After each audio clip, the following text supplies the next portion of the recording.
আমি পম্পা বলছি রান্নাঘরে বাইরে থেকে। আজকে দেখাবো ছোলার রুটি। আমি এই ছোলাটা আমি নিয়ে নিচ্ছি মিক্সার জারে।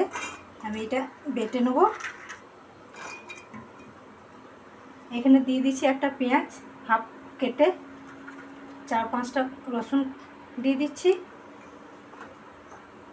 সেইখানে দিয়ে দিচ্ছি অল্প ধনেপাতা কুচি। আমি এটা এবারে বেটে নেব। আমি যে ছোলাটা বেজে করে নিলাম, বেটে নিয়েছি। আমি এইখানে এবারে আমি নুন দিয়ে দিচ্ছি স্বাদ মতো।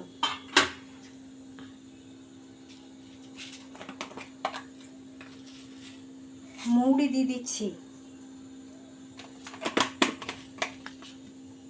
এবারে বেটাটা তৈরি করে রেখে দেবো। খুব ঘনও না, খুব পাতলাও না, মোটামুটি করতে হবে। খুব পাতলা করলে জিনিসটা হবে না, একটু মোটা করলে জিনিসটা ভালো হবে। আমি চাটুটা গরম করে নিয়েছি, তেলগুলো দিয়েছি বেগুন। আমি এবারে একটা একটা করে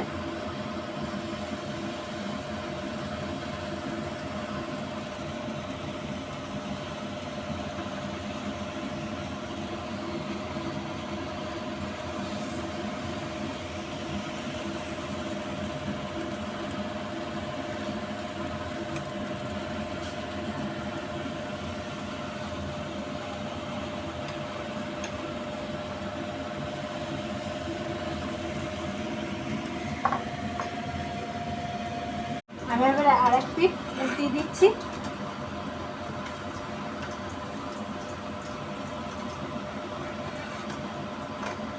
খুব কম তেলের মধ্যে, বেশি তেল নয়।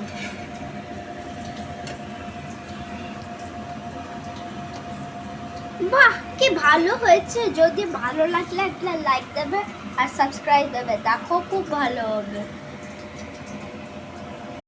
তার সঙ্গে ঘুগনি আছে আর এই ছোলা রুটি আছে। ছোলা দিয়ে রুটি কত নরম হয়েছে দেখো।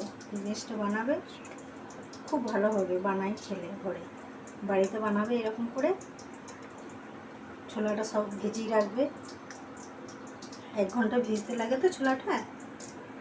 তার সঙ্গে ঘুগনি